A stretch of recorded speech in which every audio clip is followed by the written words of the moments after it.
በ1442 1000 የትራንስልቬኒያ ወንዶች ልጆች ለቱርክ ጦር እንዲሰለጥኑ ተገደዱ። አንዱ ልጅ አድጎ ቭላድ ባለጠቆሩ በመባል የሚታወቅ የሚፈራ ሰውም ሆነ። በራሱ ጭራቃዊ ድርጊቶች ተሰቃይቶ ቭላድ በሰላም ህዝቡን ለመግዛት ወደ ትራንስልቬኒያም ተመለሰ። በትራንስልቬኒያ አቅራቢያ በሚገኝ ወንዝ ላይ ስኬልጂየም የተባለ ሮማዊ የተጣለ የቱርክ ራስ ቁር አግኝቶ የዋላቺያና የትራንስልቬኒያ ልዑል የሆነው ቭላድ ይህ የሰላይ ራስ ቁር መሆኑን ሲያስተውል፣ ይህም ቱርኮች እኛን ለመውረር አስበዋል ብሎ እንዲያምንም አደረገው። የራስ ቁሩም በወንዙ የታችኛው ፍሰት ላይ ስለተገኘ ቭላድ በሌላኛው ጫፍ ካለው ከተሰበረው ጥርስ ከተባለ ተራራ የመጣ መሆኑን ገምቶ እሱ ለመደራደር የቱርኮችን ሰፈር በሚፈልግበት ጊዜ ሰዎቹ ለጦርነት እንዲዘጋጁ አዘዛቸው። ቭላድ 2 ሰዎችን ወደ ተራራው ይዞ በመሄድ የቱርኮችን ማንኛውንም ምልክት ሲፈልግ የሌሊት ወፎች ከዋሻ ውስጥ በድንገት ሲበሩ ቭላድ እንደተረበሹ ተገንዝበው ስለዚህ ለመመርመር ወደ ውስጥም አመሩ። ውስጡም ወለሉ ላይ የተበተኑ አሮጌ ትጥቆችና የተፈጩ አጥንቶችም ይገኛሉ። በጨለማው ውስጥ ያለ አንድ ነገር አንዱን ሰው ውጦት በድንገት ወደ ጨለማው ስቦትም ገብቶ ቭላድና ሌላኛው ወታደር ሲሮጡ፣ ነገር ግን በጥላ ውስጥ ያለው አውሬ ወታደሩንም ይወስደዋል። ቭላድ አውሬውን ሲቆርጠው፣ ነገር ግን እሱም ወርውሮት ከዋሻው ውስጥ እየተሳበ ወጥቶ የፀሐይ ብርሃን ላይ ሲደርስ፣ ጭራቁ ደግሞ ከዚያ ወደ ኋላ ሲያፈገፈግ በቭላድ ሰይፍ ላይ ያለው ደምን በፀሐይ ብርሃን ውስጥ ይተናል። በድራኩላ ቤተ መንግስት ቭላድ ስለ ፍጡሩ ከወንድሙ ሉሲያን ጋርም እየተመካከረ ሉሲያን የቫምፓየርን ታሪክ መተረክ ጀመረው። ለስልጣን ሲል ጋኔኑን የጠራው ሰው እንደሆነና ጋኔኑም ስልጣን እንደሰጠው፣ ነገር ግን ለዘላለም በጨለማ ውስጥ እንዲኖር እንደፈረደበትም ተረዳ። ቭላድ በመቀጠል ሚስቱን ሜሪናንና ልጁን ኢንክራስንም ጎብኝቶ በደስታ ተቀብለውት፣ ነገር ግን ሚሬና አንድ ነገር እየለበሸው መሆኑን ታስተውላለች። በመኝታ ክፍላቸው ውስጥ ሚሬና ቭላድን ምን እንዳጠቃው ስትጠይቀው እሱም ተክሎች እንደሆኑም ይነግራታል። ላጣቸው ሰዎች እያለቀሰ ከዚያም በወጣትነቱ እንዴት ወደ ጦርነት እንደተላከም ይታርካል። ከእንግዲህ መዋጋት እንደማይፈልግ ሲመኝ፣ ስለዚህ ሚሬና በቤት ውስጥም ቢሆን ደህንነቱ የተጠበቀ እንዳልሆነም ታስታውሰዋለች። በማግስቱ የኦቶማን ጀነራል ሐምዛ ቤይ ሲደርስ የትንሣኤ በዓላቸው ተቋርጦ ቭላድ ለሱልጣኑ ግብር ይሆን ዘንድ የብር ሳንቲሞች የሞላበት ሳጥን ቢያቀርብም፣ ነገር ግን ሐምዛ ቤይ ሰላዮቻቸውን በመግደልም ይከሰዋል። ቭላድ እሱ እንዳላደረገው ክዶ ከዚያም ግብሩን ይዞ እንዲሄድም ሲጠይቀው፣ ሆኖም ሐምዛ ቤይ ሱልጣኑ ጦሩን እንዲያገለግሉ 1000 ወንዶች ልጆችን እንደሚፈልግ በደስታም ያውጃል። የከተማው ህዝብ ሲቃወም፣ ነገር ግን ሐምዛ ቤይ ወጣቶቹን ወንዶች ወደ ጦራቸው መመዝገብንም ቀጠሉ። አንድ አባት የቱርክ ወታደር ልጁን እንዳይወስድበት ሲለምን፣ ወታደሩ እጁን ለመቁረጥም ሰይፉን ሲመዝ፣ ስለዚህ ቭላድ ወታደሩን ከግድግዳ ጋር አጣብቆት ሐምዛ ቤይ ቭላድ ጦር እንደሌለውና ስለዚህ ለመታዘዝ ከመገደድ ውጪ ሌላ ምርጫ እንደሌለውም አስታውሶት ከዚያም ሰዎቹን ሰብስበው ከግብሩ ጋርም ይወጣል። የቭላድ አማካሪ ካዛን ህዝባቸውን ለመጠበቅ ማድረግ ያለባቸውን እንዲያደርጉ ማሳስቧቸው። በዚያ ምሽት ቭላድ ለኢንክራስ አባቱ ለሱልጣኑ ያለውን ታማኝነት ለማረጋገጥ እሱን እንደ ንጉሳዊ ታጋች አድርጎ ሰጥቶት እንደነበረ ገልጾ፣ ነገር ግን ለኢንክራስ የሚያሳስብ ምንም ነገር እንደሌለም ቃል ይገባለታል። አሁንም ከሚስቱ ጋር ብቻውን ሲሆን ቭላድ ልጆቹን ለማዳን ከሞከረ በመቶዎች የሚቆጠሩ እንደሚገደሉ በመናገርም ሲጨነቅ፣ ሚሬና ቭላድ እና ሱልጣኑ እንደ ወንድማማች እንደነበሩ አስተውላ ስለዚህ ምህረት እንዲጠይቅ መከረችው። በማግስቱ ቭላድ ሱልጣኑ መህመድ ዳግማዊንም ጎብኝቶ ሁለቱ ስለ ወጣትነት ዘመናቸው እያስታወሱም እየጠጡ መህመድ አባቱ ጨካኝ እንደነበረ አምኖ፣ ነገር ግን ቭላድ ከባህላቸው ጋር ስለተላመደም ያደንቀዋል። ከዚያም ወታደሮች እንደሚያስፈልጉት አበክሮ በመግለጽ ስለጠየቃቸው ወንዶች ልጆችም ሲጠይቅ፣ ይልቁንም ቭላድ ልጆቹን ለማዳን ራሱን ቢያቀርብም ነገር ግን መህመድም እምቢ አለው። በተጨማሪም ቭላድ በቤተ መንግስታቸው እንዳደገ ሁሉ ኢንክራስንም ለማሳደግም ጠይቆ ቭላድ ዙፋኑን እንደሚጠብቅ፣ ነገር ግን የመህመድ ጀነራል እንደሚቆጣጠረው ሲገልጽ ቭላድ በድጋሚ እንዲያስብበት ቢለምነው፣ ነገር ግን መህመድ ብዙ ወንዶች ልጆችን እንዲወልድ ብቻም ይመክረዋል። ብዙም ሳይቆይ ቭላድ ልጁን ለቱርኮች ሲያስረክቡ ቤተሰቡን በአንድ ሜዳ ላይ አግኝቷቸው ሚሬና ባሏን በመውቀስ እሱን ከማግባቷ በፊት ልጆቻቸውን ለመጠበቅ የገባውን ቃልም አስታወሰችው። ሆኖም ካዛን እምቢ ካሉ ጦርነት እንደሚገጥማቸውም ስላሳሰበ ወታደሮቹ ወደፊት ሲገሰግሱ በማየት ቭላድ ወደ እነሱ ቀርቦ፣ ነገር ግን እነሱን ላለማስቆጣት መሳሪያውንም ጣለ።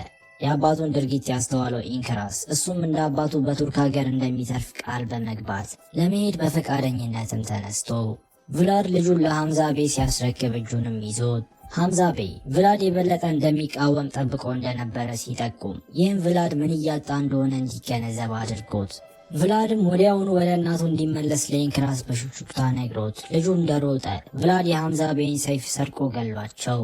እሱ ከቱርክ ወታደሮች ጋር ብቻውን ሲዋጋ ሚሌና ልጇንም ትከለክላለች። እሱ ሰዎቹን በቀላሉ ቢገለም ነገር ግን ገና ብዙ እንደሚመጡም ያውቃል። ካዛን ልዑሉን ወቅሶት ነገር ግን ቭላድ ለሀገር ሲባል ልጅን መስዋዕት መሆን የለበትም ብሎ ድርቅ ብሎ እሱ ብቻውን ወደ ተሰበረው የጥርስ ተራራ ሲያመራ ቤተሰቡ በቤተ መንግስት ውስጥ እንዲጠብቁ ማዘዛቸው። ቭላድ ወደ ጨለማው ተራራ ወጥቶ ወደ ዋሻው ገብቶ ቫምፓይሩ ሰላምታ ቢሰጠው ነገር ግን ቭላድም አያየው።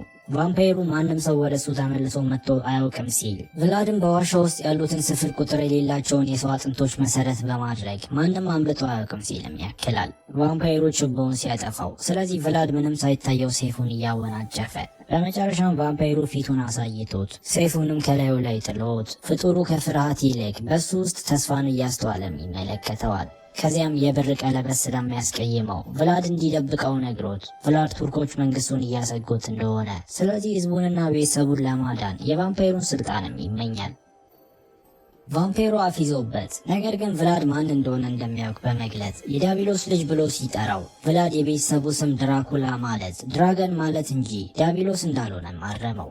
አሁንም ቫምፓይሩ ስለ ደም አፍሳሽ ታሪኩ እያሾፈበት ከግድግዳ ጋር አጣቆት በሺዎች የሚቆጠሩ ሰዎችን በጦር በወጋ ጊዜ ምን እንደተሰማው ሲጠይቀው ቭላድ ምንም እንዳልተሰማውም ያምናል። ፍርሃትን ለመዝራት ክፉ እንደሆነ ይህም ቱርኮችን የሚያረካና ተጨማሪ ህይወት ከመውሰድ እንደሚከለክላቸው በመናገርም ተግባሩን ለማጽደቅ ሞክሮ ቫምፓይሩ የቭላድን አንገት አክስሎት ደሙን እየላሰ ጭራቅ መሆን ምን እንደሚመስል እንደማያውቅ ነገር ግን እንደሚያሳየውም ለቭላድም ይነግረዋል። ቫምፓይሩ እሱን ወደዚህ የቀየረው አካል በዋሻ ውስጥ እንዳሰረው ነገር ግን ቭላድ የሱ ነፃነት እንደሚሆን ተርኮ ቫምፓይሩ እጁን ይነክስና ወደ ቅል ውስጥ ደምም አፈሰሰ።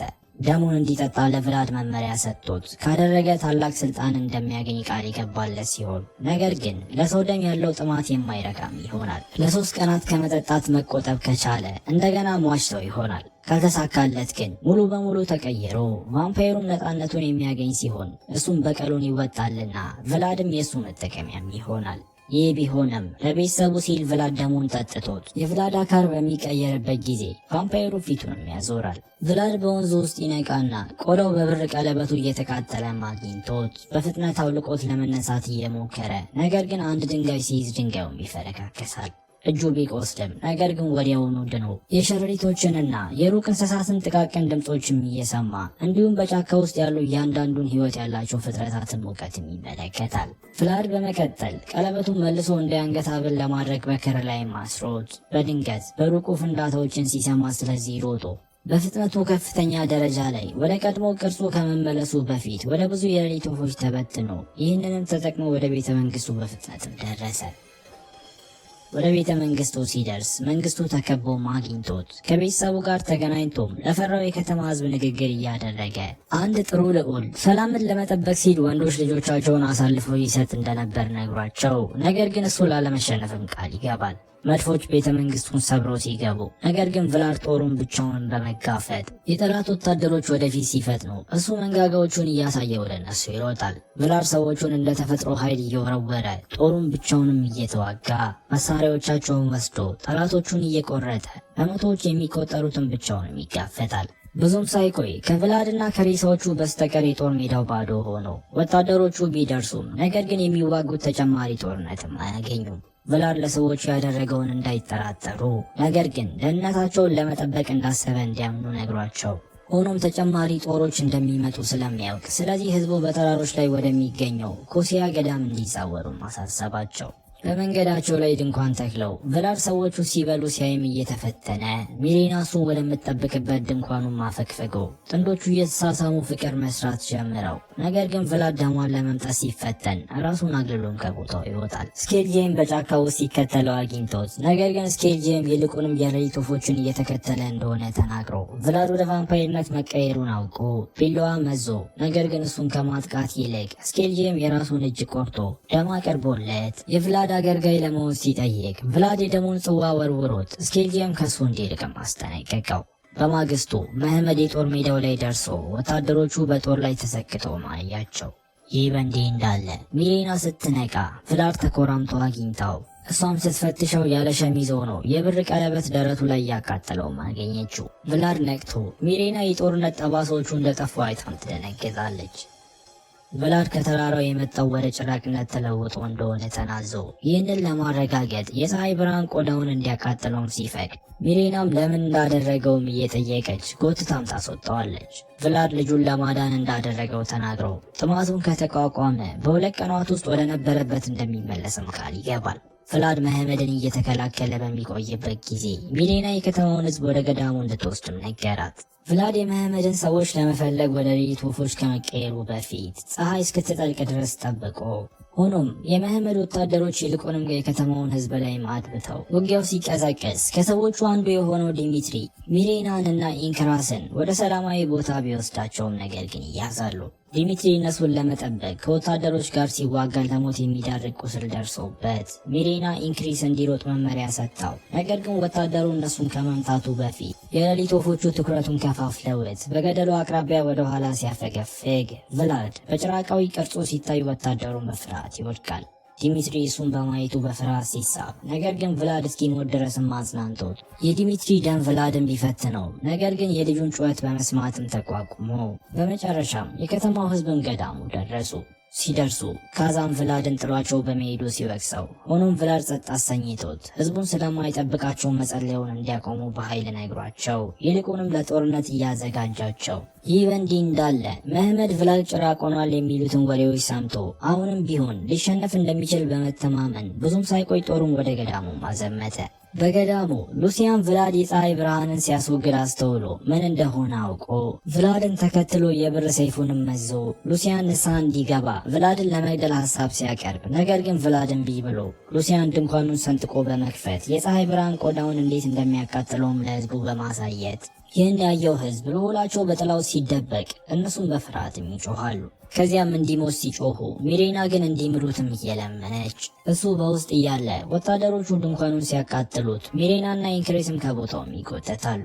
ከውስጥ የሚሰማ ጩኸት ሕዝቡን ጸጥ አሰኝቶት ከድንኳኑ እሳት ውስጥ የሚወጣውን ባሏን እያየች ሚሬናም ኢንክራስ ወደ ውስጥ እንዲወሰድም አድርጋ ቭላድ ታማኝነት በማግደላቸው እየወቀሳቸው በሕይወት የቆዩት በሱ መስዋዕትነት መሆኑንም ያስታውሳቸዋል። ሚሬና ስታረጋጋው ስለዚህ ቭላድ በቁጣ ከመሄዱ በፊት ሕዝቡ ለጦርነት እንዲዘጋጁ አዘዘ። ቭላድ ጭራቅ ከመሆን ለመቆጠብ ጥንካሬን ለማግኘት ወደ ቤተ ክርስቲያን ሄዶ እየጸለየ ኢንክራስ ወደ ውስጥ ገብቶ የተሻለ ስሜት እንዲሰማው ዳቦ አቀረበለት። ቭላድ ዳቦውን ለልጁ እያካፈለው ለሌሎች ስለሚያስብ ታላቅ መሪ እንደሚሆንም ያውጃል።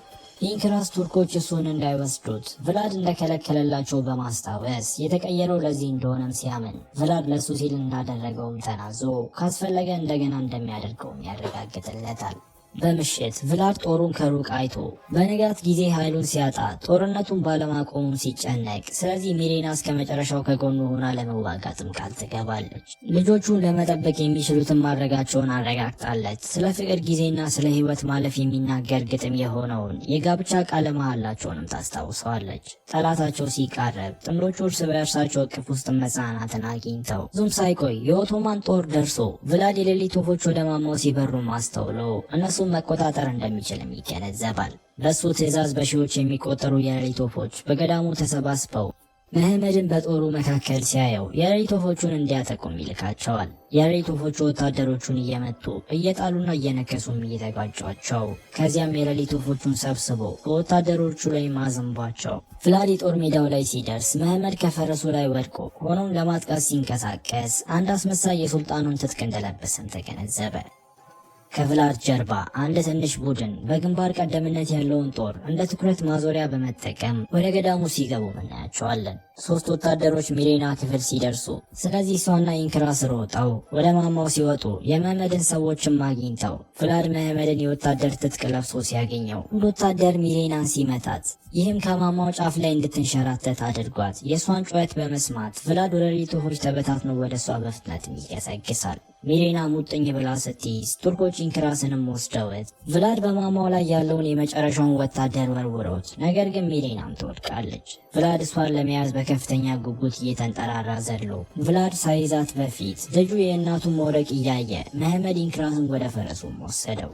ቭላድ ሚሌናን እቅፍ አድርጎ ይዟት እሷም አይኖቿን ስትከፍት ፀሐይ ስትወጣም ታያለች። ኃይሉ በቅርቡ እንደሚያልቅ አውቃ ሚሌና ልጃቸውን ለማዳንና እሱም ሙሉ ቫምፓየር ለማድረግ ደሟን እንዲጠጣም ነገረችው። ቭላድ ህይወቷን ለመውሰድ እምቢ ቢልም ነገር ግን ሚሌና እየሞተች እንደሆነ ታውቃለችና ልጇን ለማዳን ብቻም ትመኛለች። ደሟን እንዲጠጣ ስትለምነው ቭላድ መንጋጋዎቹን እያሳየም እያለቀሰ የሚሌናን ደም ጠጥቶ ይህም ወደ ሙሉ ቫምፓየርነት ቀይሮት እንዲሁም እሱን የቀየረው አካልንም ነጻም ያደረገው። ቭላድ ወደ ገዳሙ ሲመለስ አንድ ወታደር በህይወት አግኝቶ እሱን ለመቀየር ሰውየውን ደሙን እንዲጠጣም አስገድዶት ቭላድ ጥቂት ተጨማሪ የተረፉ ሰዎችን አይቶም ባለጠቆሩ በነበረበት ጊዜ የነበረውን የድራጎን ትጥቁንም ያመጣል። ሚስቱን ሲቀብር ቭላድ ልጃቸውን ለማዳንም ቃል ገብቶ በኦቶማን ጦር ሰፈር የመብረቅ ማዕበል ከፊት ለፊት ተደቅኖ ቭላድ በጦሩ ላይ በቀላቸውን የሚወጡ ጥቂት የቫምፓየር ወታደሮችን ይዞም ደረሰ።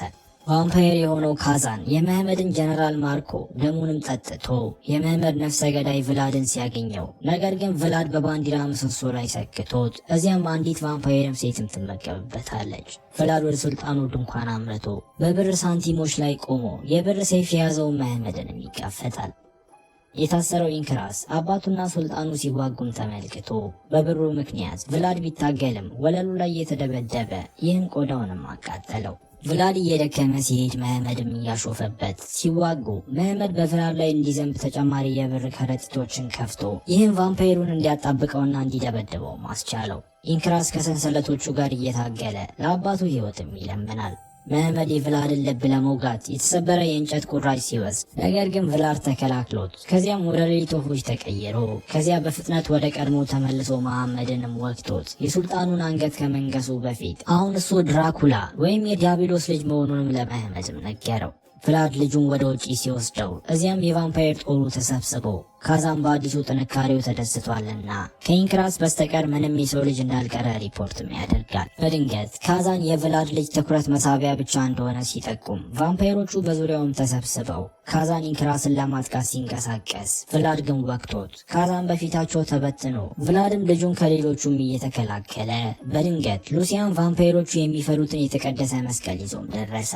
መነኩሴው ሊጠብቀው እንደሚችል አውቆ ልጁን እንዲሰጠውን ቭላድን ሲለምነው ቭላድ ለኢንክራስ እንዲሄድ ነግሮት ልጁን ወደ መነኩሴው እቅፍ ከመግፋቱ በፊት ለልጁ ያለውን ፍቅር በእንባ ሲገልጽ እናየዋለን። ኢንክራስ ለአባቱ መጮውን በቀጠለበት ጊዜ ሉሲያን ወደ ኋላም አፈግፍጎ ዕጣ ፈንታውን በመቀበል ቭላድ ደመናቱ ሲቀደዱ ወደ ሰማያት እየተመለከተ ይህም በቫምፓየሮቹ ላይ የፀሐይ ብርሃን ሲወጣ ቫምፓየሮቹ እየተቃጠሉ ቭላድን በህመም ይጮሃል።